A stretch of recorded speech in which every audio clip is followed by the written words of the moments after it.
미혹된 사람들의 특징이 뭐냐면 자기가 미혹된 줄을 몰라요. 그게 무서운 점이죠. 주님 믿는 일이라고 착각하는 거예요. 하나님 섬기는 거야. 여러분이 만약에 성경을 읽으시다가 주님께서 그리고 사도들이 이거 너희 주의해라 이렇게 말씀하시잖아요. 그럼 어떤 태도여야 되냐면 한겨울에 찬물을 확 끼얹은 것 같은 그런 태도를 가지고 계셔야 돼요. 온몸에 털이 곤두설 것 같은 주님의 신부된 교회가 영적인 다림줄이에요. 교회가 세상의 빛이죠. 어둠에다가 빛을 비출 수 있는 것은 빛밖에 없는데 교회가 빛인데 교회가 잠들어 있고 교회가 빛을 발하지 못하고 교회가 진리를 외치지 않으면 반드시 잠듭니다. 인문학 얘기하고 좋은 얘기하고 착하게 사는 법, 뭐 행복하게 사는 거 이런 얘기만 하고 있잖아요. 교회는 반드시 잠들어요. 진리를 사랑하고 진리를 안다면 반드시 선포돼야만 하는 겁니다. 반갑습니다. 오늘 라이트 톡 오늘 함께 3화인데요. 함께 시작해 보도록 하겠습니다. 우리 박수로 시작해 볼까요? 네, 저희 라이트 톡이 계속 말씀드리는 것처럼 여기 등대라는 상징물을 좀 가지고 있습니다. 그래서 마지막 때에 빛을 밝히는 사람들이라고 해서 여러 분야의 또 여러 지역에서 목회하시는 주의 종들 또 다양한 분들 이렇게 모시면서 마지막 시대를 우리 어떻게 살아갈까를 좀 고민하는 그런 토크쇼이고, 그 첫 번째로 저희가 엔타임이라는 주제를 가지고 이 시대에 대해서 먼저 알자라는 포커스로 좀 진행이 되고 있습니다. 오늘 우리 게스트로 마요셉 목사님 모셨는데 우리 큰 박수로 한 번 더 환영해 보면 좋겠습니다. 안녕하세요. 반갑습니다. 네, 우리 목사님 일단은 기본적으로 몸이 너무 좋으셔가지고 제가 옆에서 굉장히 위화감을 좀 느낍니다. 제가 말을 잘못했다가 좀 큰일 날 것 같은데, 우리 목사님에 대해서 아마 많은 분들이 처음 보시는 분들도 있고 어떤 분들은 유튜브 통해서 아마 보신 분들도 있을 것 같은데, 목사님에 대해서 소개가 좀 필요할 것 같아요. 그래서 목사님 간단하게 좀 소개를 해주시면 좋겠습니다. 네, 제가 저를 소개한다니까 조금 부끄러운데요. 제가 소개할 수 있는 어떤 형용사나 말할 수 있는 게 많이 없는 사람이에요. 네, 이제 간단하게 말씀을 드리면 제가 신대원을 졸업하기 전에 개척을 했었습니다. 그래서 개척을 해서 사역을 하다가 이제 3년 동안 개척하고 캐나다로 가게 돼요. 그래서 캐나다에서 사역을 하다가 그만두고, 그리고 캐나다에서 한 10년 정도를 살다가 이제 한국에 들어온 지 한 1년 반 정도 이제 됐어요. 원래는 이제 한라산에 들어가서 계속 기도만 하고 있었었는데, 기도하다가 갑자기 주님께서 이제 시작해라 그래서 그 놓고 그냥 이렇게 영상 찍은 거거든요. 근데 그게 어떻게 뜨기 시작하면서 저는 한 30명 기대했는데 몇천 명의 구독자가 갑자기 생겼어요. 그래서 이제 유튜브 채널을 잠깐 한 5개월 정도 멈추고, 이거 잘못됐다. 이제 너무 많죠. 부담스럽잖아요. 그래서 저는 목회할 때도 그렇게 많은 성도들을 데리고 목회한 게 아니고 청년들 데리고 이렇게 목회를 했었거든요. 그래서 한 5개월 정도 쉬다가 요즘에 이제 다시 시작하고 있는데, 또 많은 분들이 이렇게 알아봐 주셔서 요즘엔 이제 영상을 통해서 이렇게 인사드리고 같이 하나님 말씀 나누고 있습니다. 네, 너무 환영하고 반갑습니다. 우리 유튜브 채널에 마요셉이라고 검색을 하시면요, 목사님 그 유튜브 채널이 있고 지금 많은 분들이 관심 가지고 보시는 것 같아요. 저도 여러 영상들을 보았는데 참 목사님이 그 영상에서 담대함과 또 한편으로는 그 담대함 뒤에 있는 그 따뜻한 인격이 느껴져서 제가 참 개인적으로 교제해보고 싶다라는 마음을 가졌던 목사님인데, 또 이렇게 모시게 돼서 너무 반갑습니다. 제가 목사님 교제하고 나누다 보니까 목사님이 이제 격투기를 하셨었대요. 근데 더 놀랬던 거는 목사님이 12년 동안 감옥에 있으셨다라는 얘기를 제가 들었었는데, 목사님 무슨 죄를 저지르셨길래 감옥에? 이제 그 유튜브 썸네일인데요. 이제 실제 감옥에 있었던 것은 아니고, 이제 요셉이 감옥에 가서 12년을 있잖아요. 이제 그것을 제가 이제 집회에 나가서 설교를 하던 때 이제 그것을 영상으로 만들어서 가끔 오해하시는 분들이 있어요. 감옥 가게 생겼는지. 네. 설교 내용 들어보시면 바로 압니다. 아, 요셉에 대한 이야기구나. 그래서 저는 감옥을 간 적은 없고요. 네, 앞으로 갈 일이 있을지는 모르겠지만, 네. 네, 아니 인상도 너무 사실 좋으신데 교제해 보면 너무 인격적이시고 좋으신 것 같습니다. 사실 제가 목사님에서 궁금한 게 좀 몇 가지 더 있는데, 캐나다에서 사역을 하시다가 한국에 들어오셨는데 좀 앞으로 좀 어떤 식으로 사역을 좀 하고 싶으신지, 또 사실 유튜브를 딱 하게 된다는 게 우리로서는 되게 쉬워 보이는 일 같은데 그냥 유튜브 켜서 한다는 게 굉장히 어려운 일입니다, 사실. 굉장히 어려운 일인데 유튜브로 이제 메시지를 한국 교회 성도들한테 흘려 보내기 시작하셨는데 앞으로의 목사님 어떤 계획이 있는지 좀 궁금합니다. 계획이 없습니다. 이제 계획이 없는 게 계획이고, 제가 아까도 말씀드렸지만 그냥 주님 말씀하시면 순종하려고 해요. 앞뒤 안 보고 순종하려고 달려드는 그런 기질이 있고, 또 그렇게 하고 싶고, 그게 제가 하나님 사랑하는 방법 중에 하나고, 또 주님이 그거를 기뻐하실 것을 제가 믿고 또 알고 있기 때문에 그렇게 하는데, 일단은 한국에 이제 들어왔기 때문에 뭔가를 해야 되는데 사실 할 게 없어서 산에 들어가서 기도한 거거든요. 기도를 잘해서 기도하는 게 아니고, 그래서 앞으로도 하나님께서 말씀 주시면 이제 순종하려고 하고 있습니다. 그게 무엇이든지 간에. 네.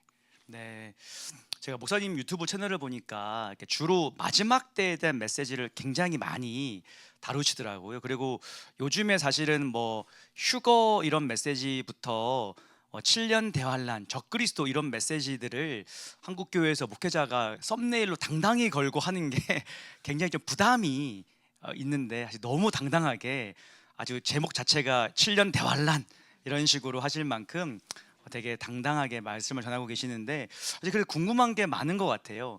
성도들이 이제 7년 대환란에 대해서 앞으로 다가올 시간들에 대해서 궁금함이 참 많은데, 특별히 이 데살로니가 후서 2장에 보니까 불법의 사람, 이 멸망의 아들이 나타나는데 그 전에 먼저 배교하는 일이 있을 거다라고 했는데, 역사 속에서 배교라는 것들은 있어 왔었지만 마지막 때에 이 배교가 어떤 식으로 일어날 것으로 보시는지 좀 궁금합니다. 일단 이제 이 배교라는 것이 크리스천 용어죠. 세상 나가서 배교 이러면은 그게 뭔지 이제 잘 모르는, 배교라는 게 결국에는 우리가 믿는 믿음의 길, 십자가의 길, 우리가 따르는 예수님을 내 의지를 가지고 혹은 미혹에 의해서 거기서부터 돌아서는 것, 이제 이거를 배교라고 하거든요. 배교 혹은 뭐 배도라고도 부를 수 있고요. 이 배교에 대해서는 이미 주님께서 수차례 경고를 하십니다. 그리고 성경을 읽어보면 여러 차례 이 배교에 대한 게 너무나 분명하게 기록이 되어 있어요. 여러분이 성경을 읽으시다가 주님께서 혹은 사도들이 경고한 거라면 그런 일이 반드시 있을 것이고 앞으로도 있을 거라는 거예요. 같은 공동체 안에서, 그리고 지도자 그룹 안에서도 우리가 알고 있는 저 사람은 아니겠지, 근데 배교가 일어날 수 있다는 거예요. 그래서 주님이 경고하시는 거거든요. 그러니까 미혹된 사람들의 특징이 뭐냐면 자기가 미혹된 줄을 몰라요. 그게 무서운 점이죠. 하나님을 섬기는 예라 하고 잡아 넣잖아요. 그러니까 우리가 성경에 보면 바리새인도 나오고 서기관도 나오고 성경을 잘 알았어요. 지금으로 보면은 지도자란 말이죠. 성경을 우리들을 다 합친 것보다 더 많이 읽었을 수도 있어요. 근데 이 사람들이 예수님을 잡을 때, 핍박할 때 이게 하나님의 섬기는 예라고 생각하고 그 일들을 하는 거예요. 이런 게 미혹이고 배도거든요. 그러니까 자기들은 주님 믿는 일이라고 착각하는 거예요. 하나님 섬기는 거야. 이 시대도 그런 게 많이 나타나죠. 사실 주님이 우리를 부르셨을 때는 다른 사람을 구원하기 위해서 불렀는데 다른 사람을 넘어지게 하는, 어떤 것이 잘못된 것인지 그것만을 꼬집는 이런 일들이 많이 일어나고 있잖아요. 누가 이단일 거다, 누가 아닐 거다. 근데 꼭 그런 거를 잡는 분들이 더 이단 같아요. 그래서 마지막 때의 특징은 뭐냐면요, 이 거짓 선지자, 거짓 그리스도, 거짓 사도가 반드시 일어납니다. 이미 그때에도 있었고 역사적으로도 있었고 앞으로는 그 숫자가 훨씬 많아질 거라고 생각합니다. 더 많아질 거예요. 더 많은 거짓 그리스도, 더 많은 거짓 선지자. 근데 거짓 선지자가 자기가 거짓 선지자라고 얘기하고 나타나나요? 안 그렇죠. 거짓 사도도 마찬가지예요.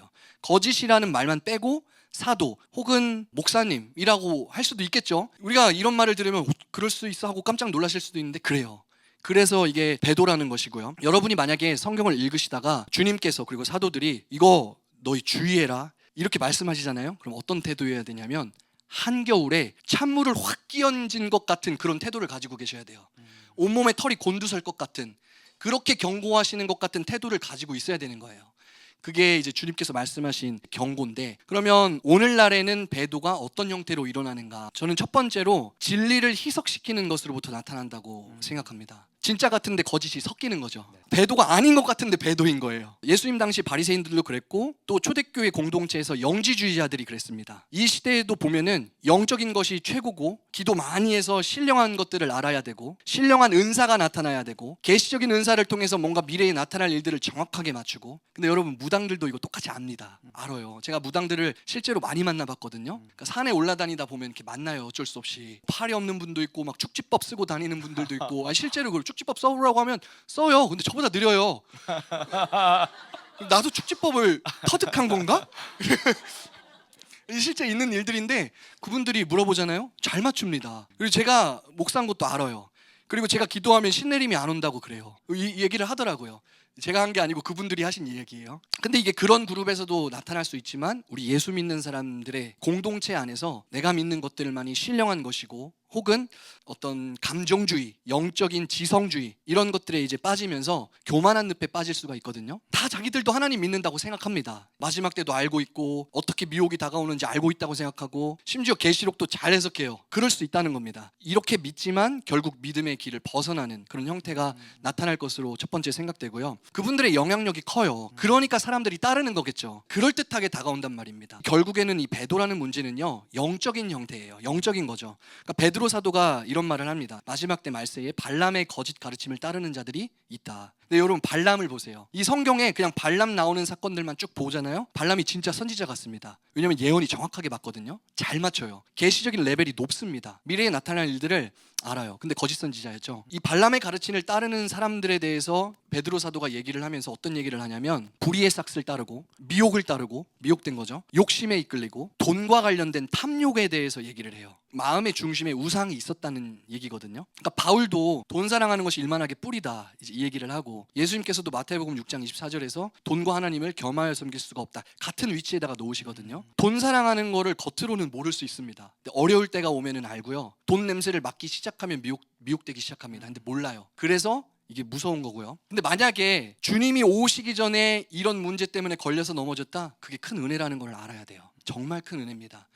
그러니까 생각해보세요. 사역 열심히 하다가 문제 생겨가지고 나중에 주님 만났는데 버림받는 것보다 차라리 지금 드러나서 지금 심판받는 게 훨씬 낫습니다. 영원히 나은 거예요. 잠깐 수치당하는 것이 주님께서 우리에게 주시는 심판의 형태고 그게 사랑이라는 것을 먼저 이해해야 되는 거죠. 근데 가장 위험한 배도의 형태는 결국에는 진리를 섞는 것으로 나타난다고 그렇게 생각을 합니다. 그래서 진리를 조금씩 희석하는 거죠. 여러분들 생각해보세요. 이 물이 있는데 1리터의 물이 있는데 시궁창물 엄청난 그 안에 뭐 박테리아도 있고 막 썩은 물이겠죠. 그거 한 3mm 정도 섞은 거 알게 됐다면 그거 드시겠어요? 안 먹죠. 그 먹을 사람이 누가 있어요? 진리라는 것을 섞을 때도 이러한 형태로 한 번에 그걸 1리터를 같이 섞는 게 아니라 아주 조금씩 섞이기 시작하는 거예요. 하나님께서 말씀하신 것처럼 거룩하게 구별되라 이 말씀을 성경 속에서 나타나실 때마다 하나님이 어떤 마음이신지 이거를 잘 주의하셔서 이렇게 읽으시는 것이 참 도움이 될 것 같고요. 그러니까 진리라는 것은 확실해요. 은근히 섞고 우연을 가장해서 섞고 진리라는 것을 얘기하는 것 같지만 그 안에 미혹의 영이 실제로 있고 교회에서는 이런 형태가 결국에는 진리와 싸우는 싸움의 형태로 나타날 거라고 봐요.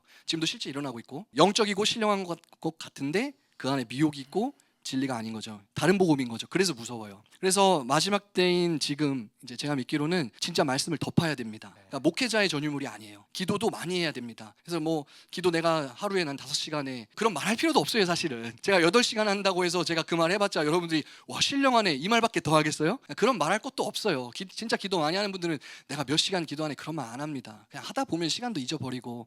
근데 많이 하셔야 됩니다. 왜냐하면 고도의 영적 분별력이 진짜 필요하거든요. 이 세상에서 나타나는 이 배교의 문제는요, 결국 주님의 신부된 교회가 영적인 다림줄이에요. 이게 무슨 말이냐면 교회가 세상의 빛이죠. 어둠에다가 빛을 비출 수 있는 것은 빛밖에 없는데 교회가 빛인데 교회가 잠들어 있고 교회가 빛을 발하지 못하고. 여러분 우리나라에 교회 얼마나 많습니까? 제가 예전에 개척할 때 5만 5천 개 교회가 있다고 해서 비공식적으로 6만 개라고 해서 제가 하나님한테 기도했어요. 6만 개 있는데 제가 왜 해야 됩니까 주님? 제가 꼭 해야 되나요? 또 이제 그런 말 할 때 옆 주변에서 이제 사명 때문에 해야 된다 막 이런 말 하잖아요. 근데 저는 이제 머리를 계산하는 거야. 6만 개 있는데 내가 왜 또 해야 돼? 제가 개척교회만 진짜 엄청나게 경험했거든요. 저희 부모님 세대부터 늘상 개척교회였는데 왜 해야 됩니까? 근데 주님께서 교회가 세상의 빛이고 다림줄이고 교회가 교회의 역할을 해야 되는데 솔직히 많은 교회들이 영적으로 봤을 때 잠들어 있는 게 맞아요. 여러분이 아시겠지만 소돔과 고모라가 멸망한 이유는요, 악인이 많아서가 아니고 죄가 가득 차서가 아니라 의인이 없어서죠. 의인이 없었기 때문에 그래요. 교회가 진리를 외치지 않으면 반드시 잠듭니다. 그러니까 진리를 외치지 않고 뭐 인문학 얘기하고 좋은 얘기하고 구원 얘기하고 착하게 사는 법, 뭐 행복하게 사는 거 이런 얘기만 하고 있잖아요. 교회는 반드시 잠들어요. 얘기는 좋죠. 들을 때는. 근데 진리는 진리를 사랑하고 진리를 안다면 반드시 선포돼야만 하는 겁니다. 지금도 사탄이 가라지와 누룩을 교회에다가 섞는 거죠. 교회가 빛이 되지 못하고 교회가 내가 어떤 정체성으로 태어났는지를 모르게 섞는 것으로 나타난다고 보고요. 진리가 아닌 것들을 의지하고 결국에는 이게 미혹이고 반드시 배교로 이어집니다. 어쩔 수가 없어요. 아니 지금도 섞고 진리를 외치지 않는데 그때는 안 섞겠어요? 더 섞죠. 교회가 짠맛을 잊어버리면 세상에서 진짜 버림받는 것밖에 안 되는 거예요. 교회를 깨우는 것이 저는 이 시대에 정말 중요한, 크고 중요한 사명이라고 생각합니다.